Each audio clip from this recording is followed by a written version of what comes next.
Kraft presents The Great Gildersleeve. Yeah.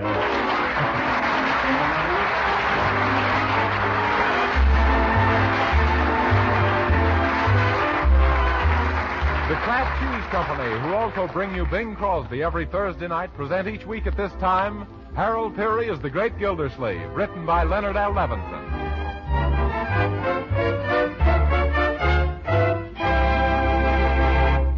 And now let's visit our friend, the Great Gildersleeve, who has just returned home after a busy day at the office to find that some new neighbors are moving into the vacant house next door. Good afternoon, Marjorie. Hello, Bertie. Hello, Miss Gildersleeve. Well, I see the house next door has been rented at last.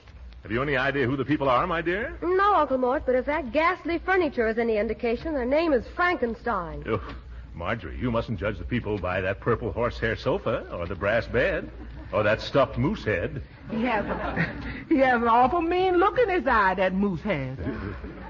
Must have gotten it from our new neighbor. There's a family resemblance there, all right. Oh, Marjorie, I'm sure they're nice people.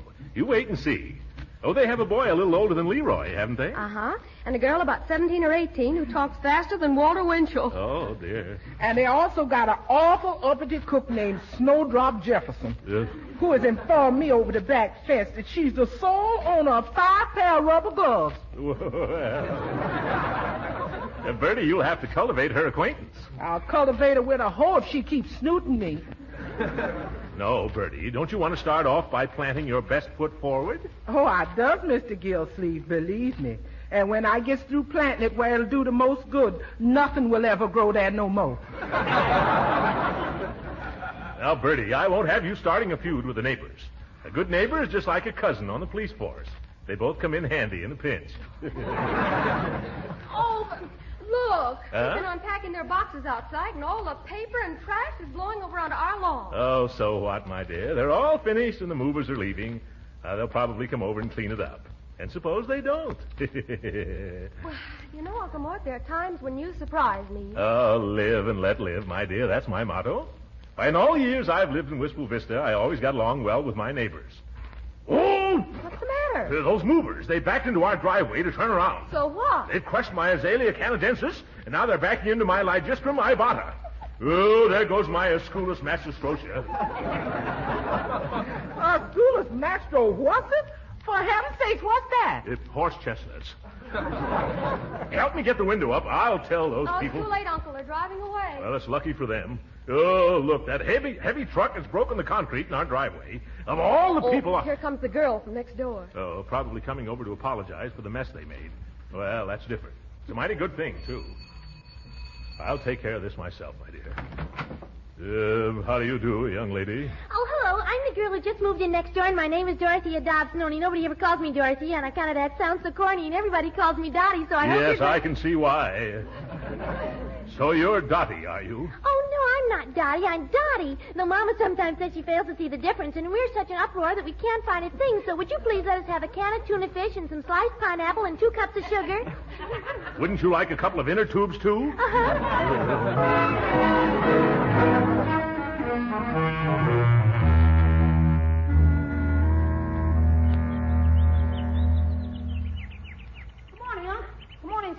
Bertie says your hotcakes are getting cold and your orange juice is getting warm. Well, hello, Leroy. I'm looking for the morning paper. All over the world, hundreds of reporters risk their lives to get the news, and thousands of workers stay up all night long to print it. Then our delivery boy insists on hiding the paper in the bushes. Oh, you won't find it there, Unc. The dog that moved in next door took it. Leroy, you mustn't speak of our neighbor that way. I'm not talking about him. I mean their hound. Oh? He ran over here, grabbed it in his mouth, and scrambled back home again. See, he did it just like he was trained. Yes, he seems to have a nose for our news. Well, I'll just drop in on the Dobsons and explain the situation. Oh, I hope that dog hasn't chewed up Superman.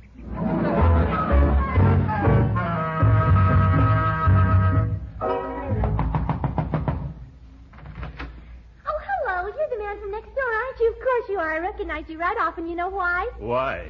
Because you look just like you did yesterday. The same suit, the same shirt, and the same tie. Isn't it awful monotonous? I'd just die if I had to wear the same dress every day, wouldn't you?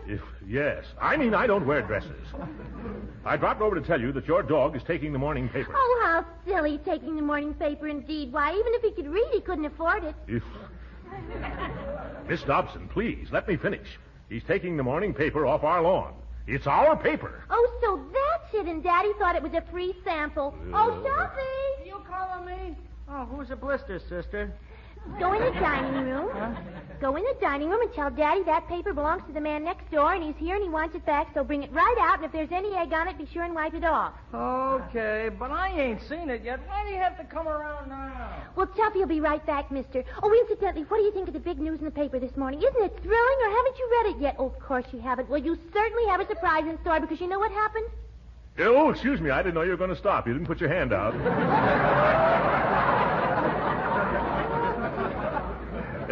No, what happened? Well, it was the most exciting thing. It seems... Oh, but here comes Tuffy. You can read it yourself. I wouldn't spoil it for anything. Here's your paper. So it is. Thank you, Tuffy. You're welcome, Stuffy. What?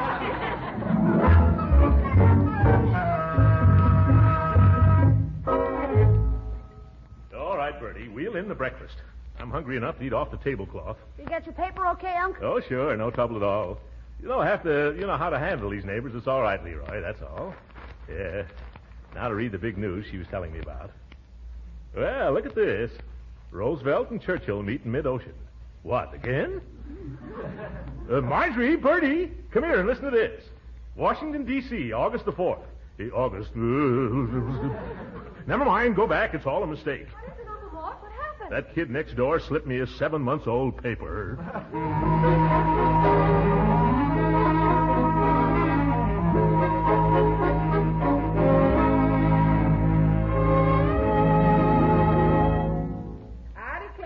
Snowdrop throws one more tin can over this fence, she's going to be out. Here, Bertie. What are you muttering about? It's that cook next door. She's flirting with a face full of skillet. Yeah. And I'm going to knock her block off, and off her it'll look good. Now, Bertie, remember our good neighbor policy. Oh, hello, Leroy. Oh, Uncle Mort. Wait a minute, young man. Come back here. You're all mussed up. Tuck in your shirt tail. I can't. Why not? It's been torn off. Leroy, have you been fighting? Well, not exactly. That kid next door took a couple of pokes at me, and then I took a few swings at him. What happened? I missed. But he didn't.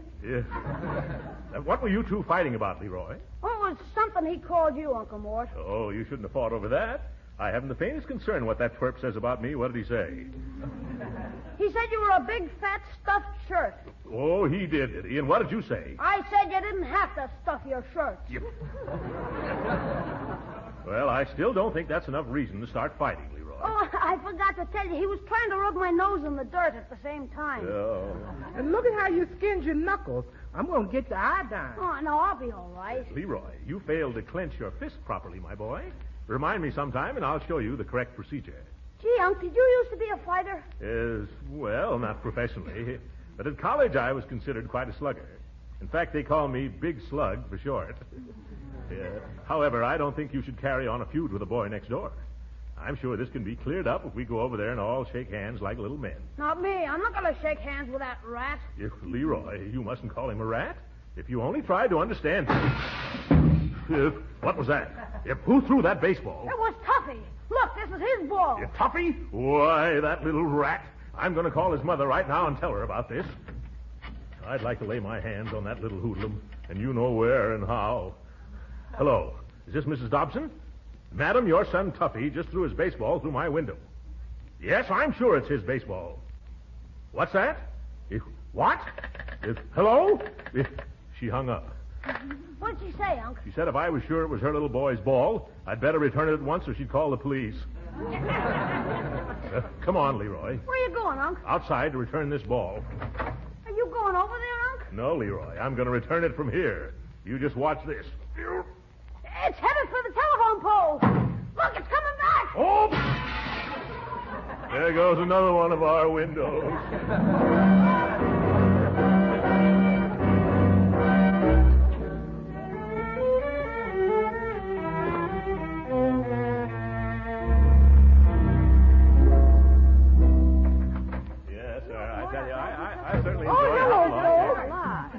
Is out the man from next door was here. Mr. Dobson? What did he want? He says he wants to take you apart and see what makes you think you is as tough as you think you is. Well, I don't understand. I never said anything to him. Well, I guess I better be Dad. Yeah, just a second, Leroy. Now, Bertie, what's it all about? You mean you didn't challenge Mr. Dobson to a fisticuffs breakup? Oh, I've never even set eyes on the chap. Well, somebody told him something most disagreeable. It's way past my bedtime, folks. Wait a minute, Leroy. Did you say anything to anyone next door that might have started this? Oh, no. Only I told that toughie that he better not monkey with me anymore, or you'd show his father what a big slug you are. Yes. I'm not afraid of him. Why, Leroy, how can you talk that away? That Mr. Dobson's twice as big as your uncle and only half as fat. Yes, he... What? He is? Oh, Leroy, what are you doing to me? Why, that man's as tough as a 30-cent steak. Oh, he's not so tough. Leroy, you better go to bed. Let's all go to bed. Okay, good night. Oh, Uncle Mort. What are you going to do? Now, don't worry, Marjorie. I'm sure we can settle the matter peaceably. However, just to be on the safe side, tomorrow I better find some good gymnasium where I can brush up on my boxing before Brother Dobson mops up on me. Ham, be sure and let me know when you're tangled with Mr. Dobson. I wouldn't miss that for anything. Well, I would.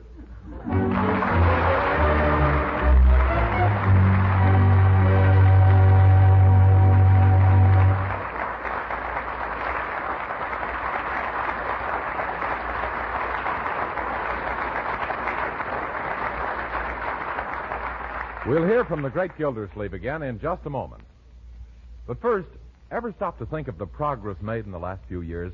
Nowadays, we have planes that fly 400 miles an hour, automobiles that are marvels of speed and comfort, radios that are static-free. Yes, and there have been plenty of improvements in food making, too.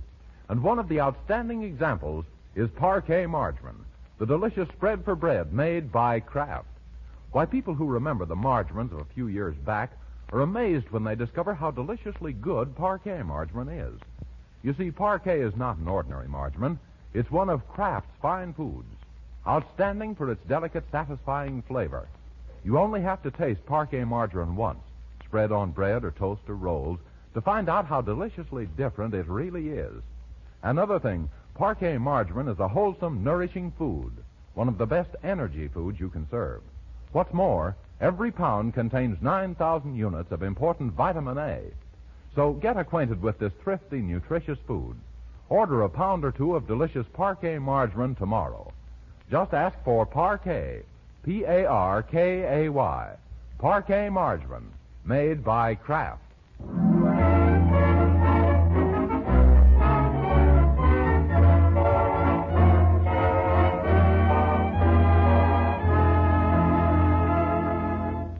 After a restless night, the great Gildersleeve has taken his problem to Philadelphia Phil's Physical Culture Institute. We find him dressed in gym togs, ready for his first lesson from Phil himself. Well, mister, so they did find a pair of shorts big enough for you after all. Yes, these shorts are a little tight. I only got them on by a great stretch of the imagination. Okay, come over here, Mr. Just call me Throckmorton. I want to keep it a secret. Of course. If my name was Throckmorton, I'd want to keep it a secret, too. Yes. No, I want to keep my visits here a secret. I'm having a little trouble with one of my neighbors, and I may have to slap him a few times to bring him to his senses. Yeah, I know how it is. Now, what experience have you had as a fighter? Oh, very little, except what I picked up at college and at the YMCA. You look as if the only thing you picked up at them places is yourself. Yes. Exactly. That's why I came here. I need to improve my wind if I'm going to fight. Well, the best way to improve your wind is by doing a lot of running. Mister, if I could run, I wouldn't need to fight. Well, the first thing we got to do is something about that sack of potatoes you're lugging around. What sack of potatoes? Oh! You mean this one? Yeah. Well, now suppose we stop chewing the fat and start taking it off. Yeah. We'll begin with some bending exercises. Bending exercises, but aren't you going to teach me how to punch? No, we'll get to the punch after we take care of the paunch. Oh. All right, now, feet together, arms overhead, and bend and touch the floor. No, Throckmorton, lower. Come on, do it again. This time I'll make it easier. Feet together. Now bend and touch your ankles.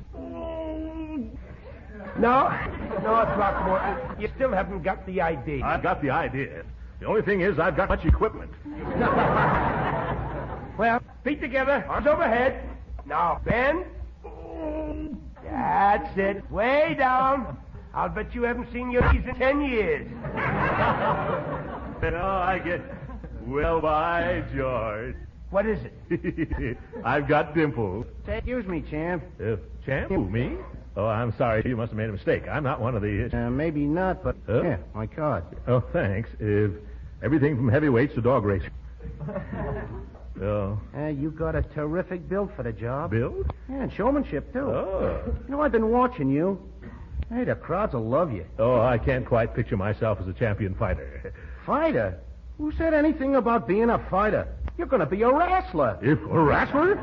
Well, sure. With your figure and the way you grunt and roll your eyes, and with a full beard on your face, boy, you'll be terrific. Hey, can you groan? Can I? Oh, my goodness.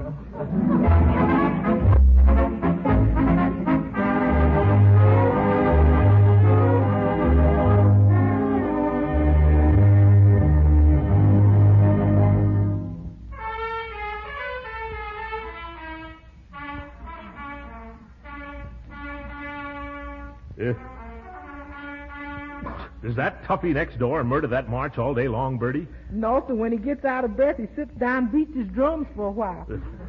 George won't be long now before I go over there and beat his drum for him. Oh, I wish you'd do it pretty soon, Uncle Mort. I can't understand why you have so much patience. There are two kinds of patience, my dear, and it takes a lot of one kind to keep from being the other.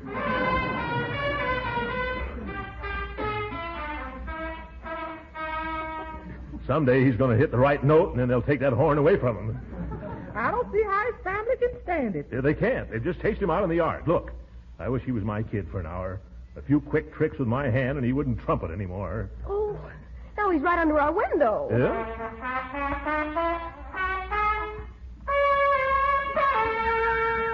Oh! There's only one thing left for me to do, Marjorie. Do you remember where I put that old BB gun of Leroy's? Oh, no, Uncle Mort. You mustn't shoot him. Huh? Why, someone might be mean enough to arrest you. I hadn't thought of shooting him, Marjorie. I was going to offer the gun to him as a bribe. However, your suggestion does sound better. Please, Uncle Mort, forget about the gun. Yeah, all right. I've got another idea. The next time he starts playing, I'm going... Oh, I'm going. Don't worry. I'll be right back, my dear. Uh-oh, your uncle, he's in an unmusical mood. Oh, hope Uncle hasn't done anything reckless. Let's just hope he ain't done anything they can trace back to him. Uh-oh, here he comes. Oh, Bertie, I'm afraid. Why? He's got such a pleased expression on his face. Well, that's the last of that, folks. I fixed it all up. Oh, well, what did you do, Uncle? Just used my brains, my dear. I gave Tuffy a $5 bill, and he promised he wouldn't play that trumpet again. Pretty smart of me, huh? Oh. What's that? Oh, my goodness, he's got a saxophone, too.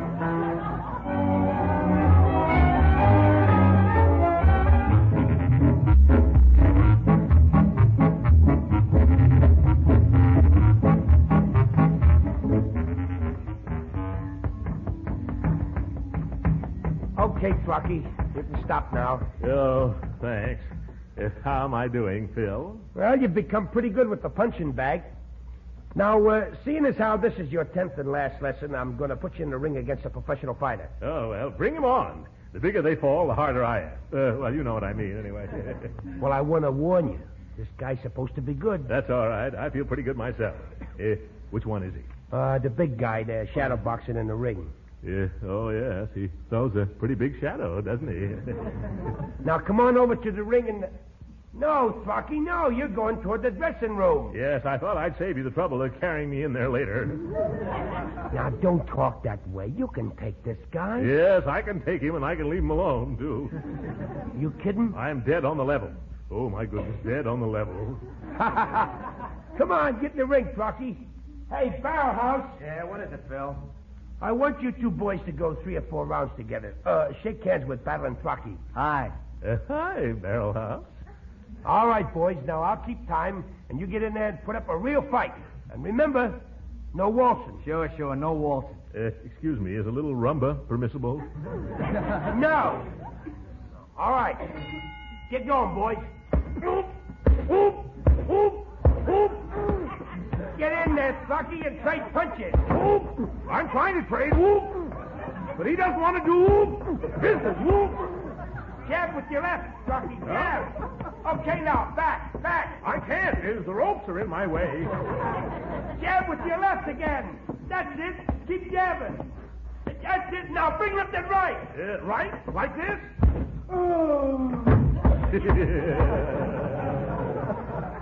Oh, my goodness, Stocky. You shouldn't have done that. You've knocked him out. I did? Throckmorton, that ain't playing the game. Oh, poor Barrel House. Quick, get me a glass of water. Get two, I'm thirsty. Take it easy, Barrel House. I'll help you into the dressing room. I'll take care of him.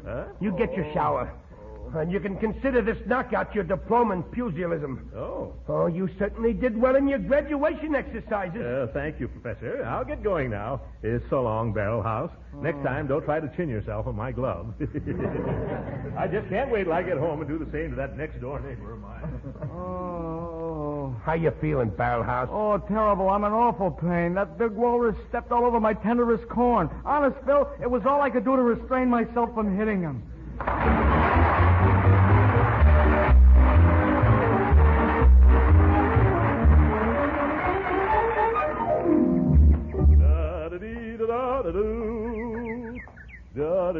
Hello, Uncle Mort. Say, you know that Tuffy Dobson next door? Do I know that brat? Well, he kept picking on me today, till finally I just got good mad, so I hauled off and I let him have it. Well, good for you. Yeah, I fought him clear from the corner into his backyard and up on the screen porch. You should have seen him among the milk bottles.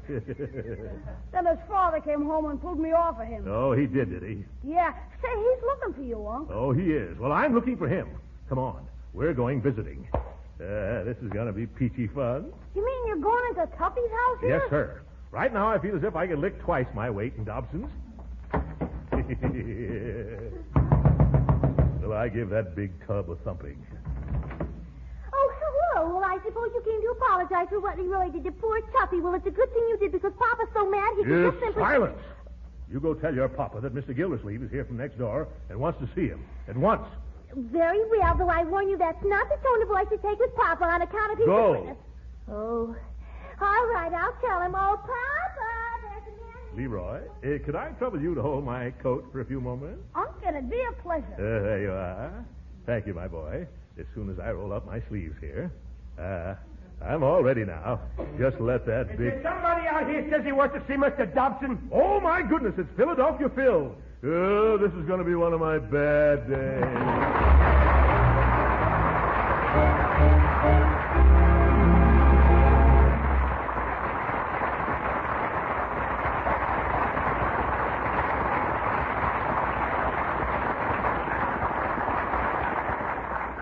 The great Gildersleeve will be with us again in a few minutes. Meantime, I've noticed that some women have a knack for being resourceful. They're always first with new recipes, always turning up clever ways to economize and please their families, too.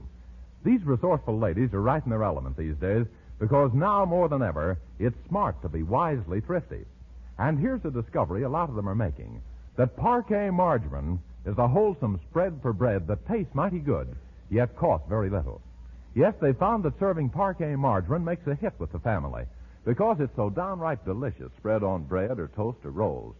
They found that parquet margarine is a real flavor shortening for baking, that it adds delicate extra flavor to pan-fried foods. Yes, parquet margarine is one spread for bread that's so thrifty you can use all you want in cooking, too. Now, using parquet margarine is a wise economy because it's such a nutritious, wholesome food. Parquet helps provide pep and energy because it's one of the best energy foods you can serve. And it's a reliable year-round food source of important vitamin A. So why not buy a pound or two of delicious parquet margarine tomorrow? Remember, it's Parquet, P-A-R-K-A-Y, Parquet margarine, made by Kraft.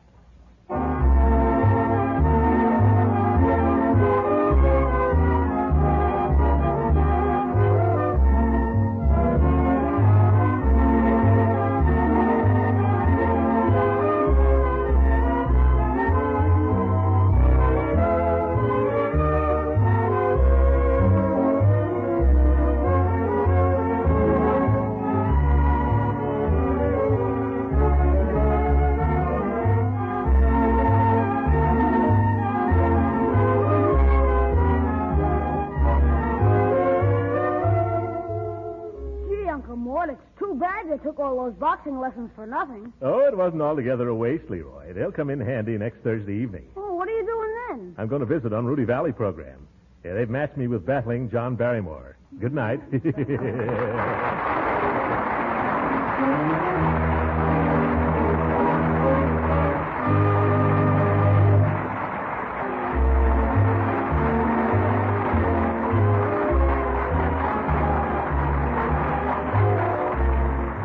Original music heard on this program was composed and conducted by William Randolph. This is Jim Bannon speaking for the Kraft Cheese Company and inviting you to be with us again next week at this same time for the further adventures of the great Gildersleeve. This program has come to you from Hollywood. This is the National Broadcasting Company.